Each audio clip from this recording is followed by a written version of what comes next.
Now, with the recent reveal of Kid and Law's awakenings in the previous chapter, I think there is some discussion to be talked about in regards to what we are going to potentially see with Paramecia awakenings, especially when you take the variety and differences within the Paramecia class. Because I think Law, Kid, and Luffy will change everything that we currently know about awakening thus far, as each of them possess Paramecias that were completely different from each other. And so this might give us a glimpse into how awakenings of similar classes work, because we do know that some Paramecias have the same awakening and some don't. And of course this makes a lot of sense because not all Paramecias work the same. And here I think Oda is slowly but surely building up awakening, because that's something that we've been in the dark for quite some time now, ever since it was introduced back in Dressrosa.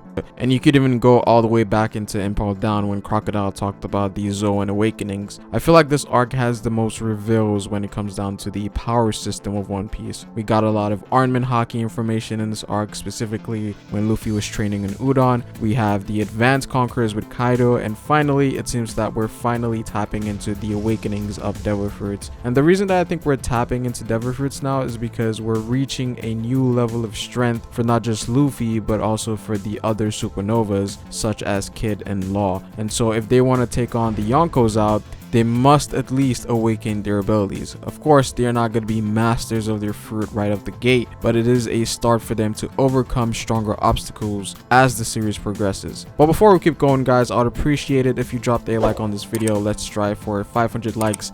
And hit the bell if you want to get notified for future content. Now, with the reveals of Kid and Law's awakenings in the previous chapter, I feel like this opened up a new world of awakening, because now it basically confirmed to us that awakening varies depending on what fruit you have. Now, for Logias and Zoans, because of how those fruits work and how linear it is in terms of what they offer, it's very likely that they will most likely have the same awakenings, with the exception of the mythical Zoan class, because I'm not sure about that yet. They don't function like regular Zoans. But when it comes to everything else, I think it's going to be very linear, right? Everything is going to be, for the most part, the same. But for the Paramecia class, this is where it gets crazy, because the Paramecia class is the most diverse class of Devil Fruits, because they come in all different forms and shapes. So awakening for each Paramecia is going to be somewhat different. Obviously, some Paramecias will have the same awakening like Katakuri and Doflamingo, in which their awakening allows them to turn their surroundings into their element. And this kind of makes sense when you take things from a base standpoint in terms of Devil Fruits, because both Katakuri and Doflamingo both possess Devil Fruits that produce a specific element. In terms of classification, they would fall under the Producer Paramecia class, hence why they seem to have the same awakening. I do also want to mention Gil Tesoro here as well. Even though he's a non-canon character, he was also awakened, and if you guys remember, his awakening essentially allowed him to have a sensory network with the gold that he manipulated. So again, there's a lot of variety. It could be the enhancement of an ability, it could be them changing their surroundings into the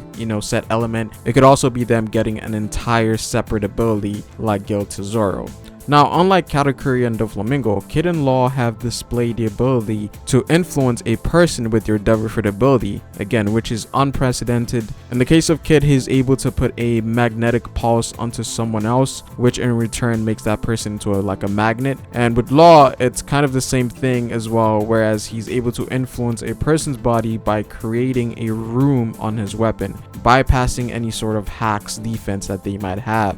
I feel like effect-based Paramecias will most likely have a greater ceiling than the Producer class. Now, even though Awakening is supposed to be the next level for Devil Fruits, it felt a bit underwhelming when it came down to the awakenings of Doflamingo and Katakuri. These guys already had the ability to produce their element, and so what Awakening did was just allow them to produce more of their element, which again is very powerful and can be unbeatable sometimes, like when you take Cracker into account, but it's not exactly groundbreaking, right? And even during Luffy versus Katakuri didn't even use Awakening that much, whereas him using his natural base ability seemed to have been way more effective. This supposed next level of Devil Fruit wasn't used against Snake Man, and this essentially tells me that Awakening isn't mastery, but it is a stage where you can still hone your awakening to a higher level. So just because you have an awakening and someone else has an awakening, it doesn't mean that the usage of it will be on the same level. level, especially considering the nature of Paramecia, in which versatility and creativity plays a huge role within the Paramecia class. And so with Law and Kid and how their abilities work at a base level, I feel like they would have a much impactful awakening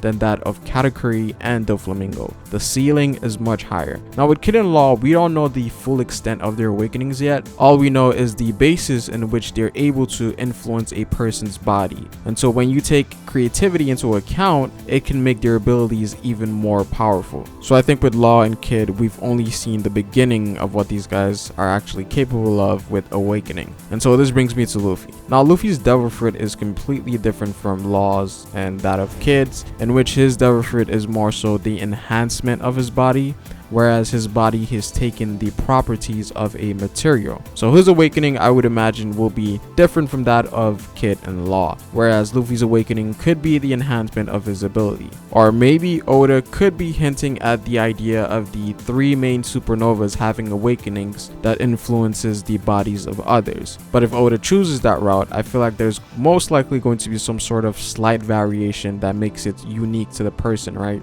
Because when you examine Law and Kid's awakening, while they both have the ability to influence a person's body, it works in completely different ways. So I could see Luffy having the same thing, but his version is unique, right?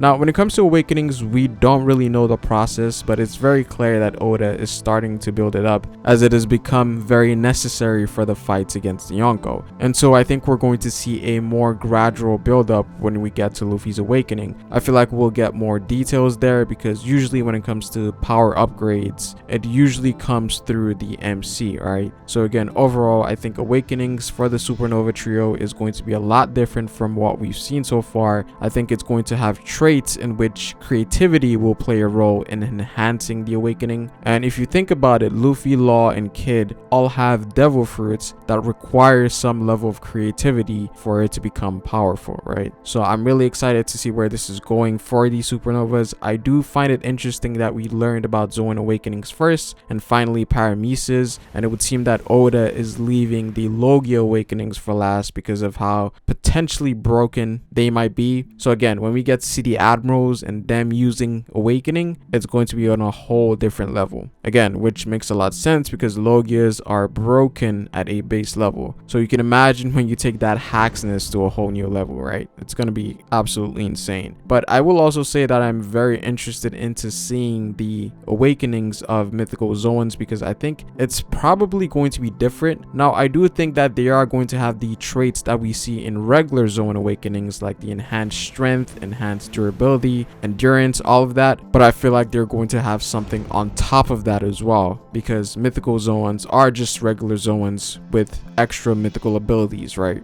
So I don't think Kaido's awakening is going to be something that we've seen before. But again, I feel like awakenings are going to be essential for the supernovas to ascend to that next level, in which they will be able to fight against top tiers. But that's pretty much it for this video, guys. I would appreciate it if you dropped a like on this video. That really helps the channel out. Comment down below what you guys think.